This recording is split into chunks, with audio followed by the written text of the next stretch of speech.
menetapkan seorang tersangka dengan inisial RS, usia 66 tahun, laki-laki, seorang dosen, alamat dan tempat tinggal di wilayah Sleman.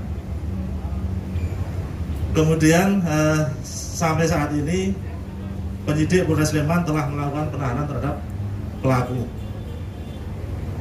Pasal yang kami kenakan terhadap pelaku adalah 378 dan atau 372 KUHP, penggelapan atau penipuan dengan ancaman hukuman 4 tahun penjara.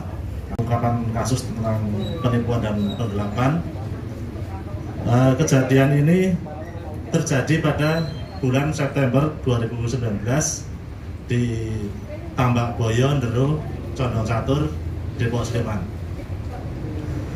di mana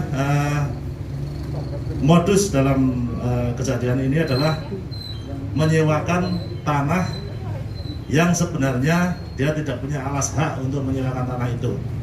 Kemudian pelaku membuat atau menggunakan dokumen palsu berupa surat perjanjian sewa dengan kelurahan atau dengan pemerintah desa Condong Catur.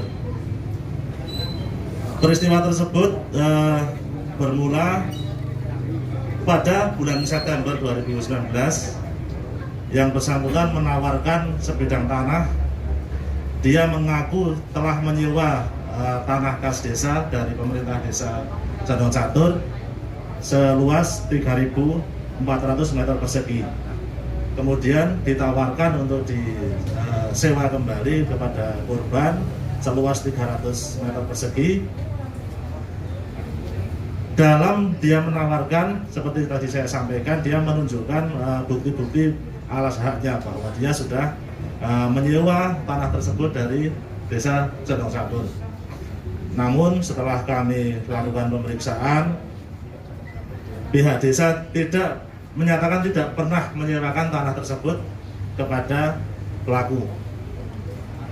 Setelah korban merasa tertarik untuk menyewa tanah ini, kemudian korban menyatakan setuju untuk menyewa tanah seluas 300 meter persegi dan menyerahkan uang senilai 200 juta rupiah kepada pelaku. Karena pihak desa memang sama sekali tidak pernah menyewakan tanah tersebut kepada pelaku.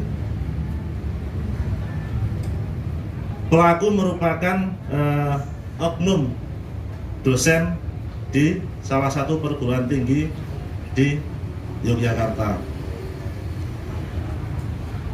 Motif pelaku di sini adalah ekonomi, karena untuk mencari keuntungan. Kemudian dari mana surat palsu itu? Surat palsu yang ditunjukkan kepada korban hingga saat ini kami masih melakukan pendalaman. Kenapa? Karena pelaku sendiri belum mengakui dari mana surat itu berasal. Dalam pemeriksaannya menyatakan bahwa surat itu berasal dari seseorang, namun seseorang itu masih kita dalami kebenarannya. Sampai hari ini kami belum menemukan identitas atau orang yang dia sebutkan telah membuat surat yang diduga palsu tersebut. Untuk dosen mana dan fakultas mana, kami mohon maaf mungkin tidak bisa menyebutkan, karena yang bersangkutan ini kan adalah oknum dosen. Makanya khawatirnya nanti akan terjadi persepsi yang tidak baik terhadap unit kampus tersebut.